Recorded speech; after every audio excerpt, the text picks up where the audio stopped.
Mr. Davis, I've been alerted that you think you are something special, and that you think that you even are remotely on the level of a John Silver.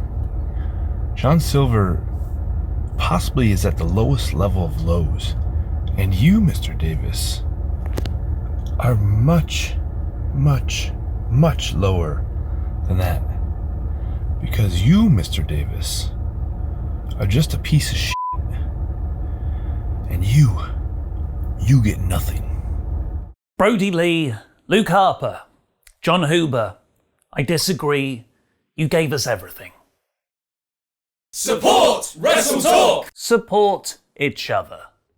A big thank you to Murad Rahan, who got that cameo made for me shortly after I became Mr. Davis back in August because of mine and Brodie Lee's shared mafia movie influences. Rest in power, big guy. The 2020 pandemic, which is now totally over and solved, everybody, because it's a new year now, that all stopped at midnight on the 31st of December, going by all my 2021 is gonna be my year posts on Facebook. 2020 revealed many things. Most jobs can perfectly function working from home. Frontline workers are better than celebrities. And yes, I can go 10 days without washing. And you said that wasn't possible, Megan. It also updated the old saying of adversity builds character to adversity reveals character. Because WWE, which has a PR machine that promotes its charity work, was actually much more about firing people and making all the money. Having the most profitable year in the company's history wasn't enough, as WWE fired or furloughed a reported 40% of its workforce back in April, and then went after the extra money its independent contractors were making via third-party media platforms like Cameo or Twitch by enforcing a new rule that any of those deals have to go through WWE. And anyone who didn't abide was also wished all the best in their future endeavors. Despite reports of significant frustration backstage, with many wrestlers not just seeing their Twitch channels as a way of making money, but also as a means to reconnect with fans in lieu of live events, everyone eventually succumbed to WWE's new edict. AJ Styles, Cesaro, Mia Yim, and more all suspended their Twitch accounts. Everyone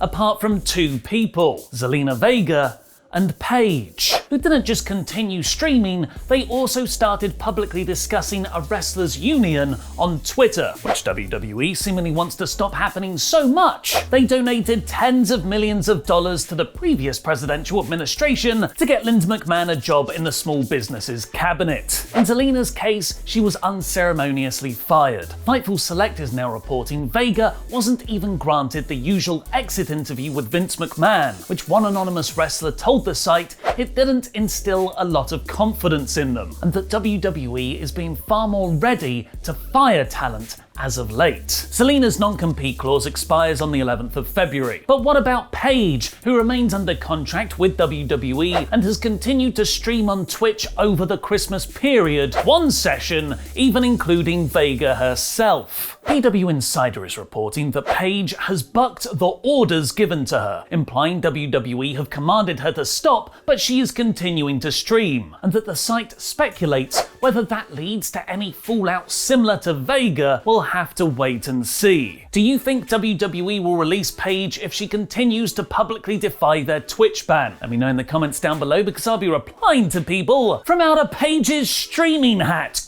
Oh, it looks comfy. Personally, I don't think they will, because it will forever taint their fighting with my family moving narrative. But that's not the only controversy Paige has been embroiled in already this year. Paige tweeted over the weekend, "You realise how disgusting this is? You literally tried to get money for our address. You're a terrible person. The cops are involved, a report was put in your name, numerous people came forward about you with DMs, you changed your Twitter name after being called out," including a screenshot of someone trying to sell the address Paige lives at with her boyfriend, Ronnie Radke, with some of the worst negotiation price scaling I've ever seen. She then followed this up with, "I hate that had to be my first tweet of 2021. Second tweet, this will be better. White Hart. And her third tweet was, yeah, using lawyers to get a lawsuit for someone selling our address makes me super S-wordy. Thanks for making me see the light, bud. New Year's resolutions are hard.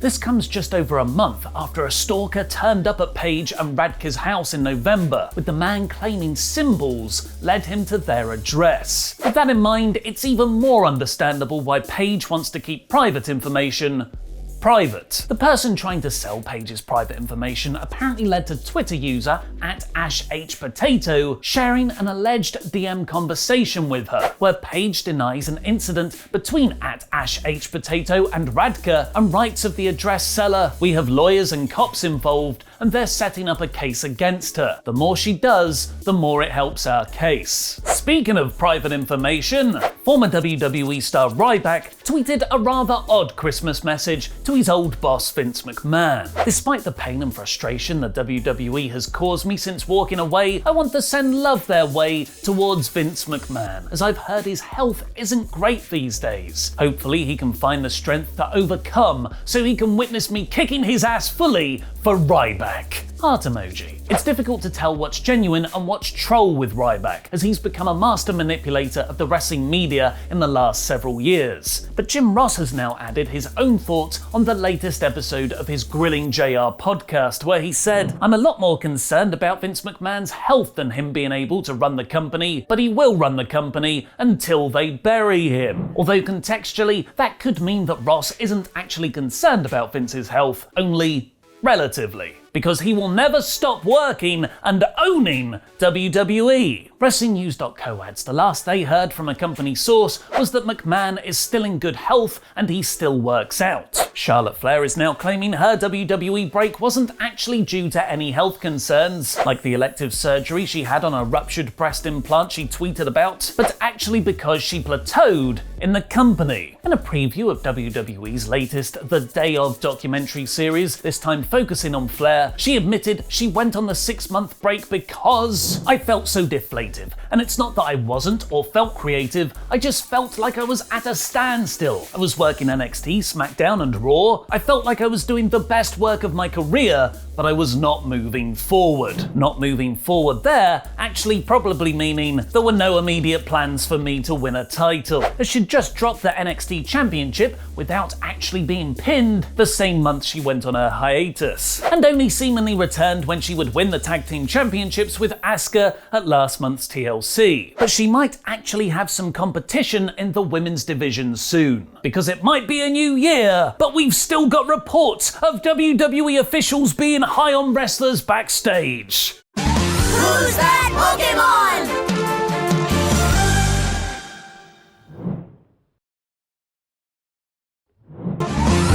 It's Liv Morgan.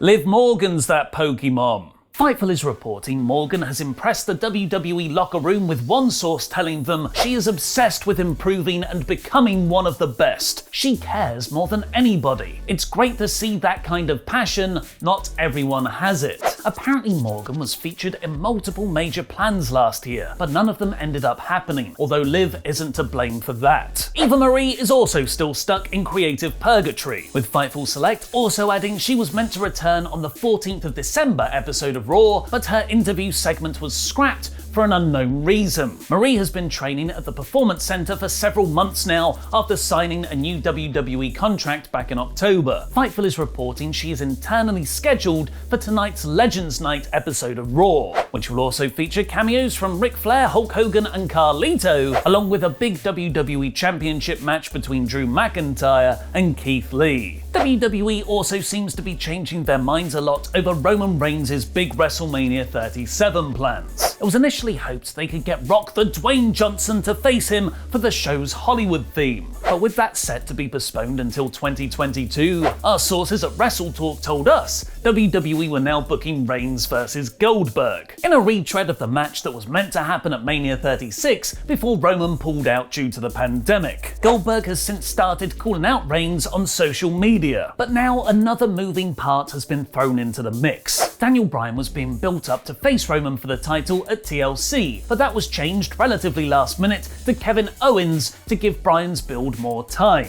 Bryan was then supposed to face Reigns at the Royal Rumble, but Bryan has now declared himself for the Royal Rumble match. Dave Meltzer is reporting this is because WWE officials think SmackDown has a lack of baby faces right now, so they want to continue Roman's feud with KO. Bryan is now being positioned as a possible Roman Reigns opponent for WrestleMania, meaning he could win the Rumble match. It's a smart idea if WWE want an actual match for WrestleMania as opposed to a series of spears back and forth. A three-way between Roman, Bryan and Goldberg could satisfy McMahon's star power need while having enough in-ring work rate to make it good. Speaking of work rate, Rainmaker segue! New Japan's biggest show of the year, the two-night Wrestle Kingdom 15, starts today, or has actually already started by the time you're watching this. Head over to New Japan World now to watch it. Check out Wrestle 2 for Tempest's coverage of the shows, and remember to get your predictions in on our Patreon Wrestle League. All the links for that are in the top of the video description below. And very excitingly, those in the United States might have even more ways to watch New Japan soon. As Dave Meltzer is reporting, the promotion is close to signing a TV deal with their old US channel Axis, with an announcement expected imminently. What are the top 10 New Japan matches of 2020? Visit WrestleTalk.com using a link on screen now to find out. And what are Adam Blompier's 10 favourite wrestling matches of 2020? Click the video on the right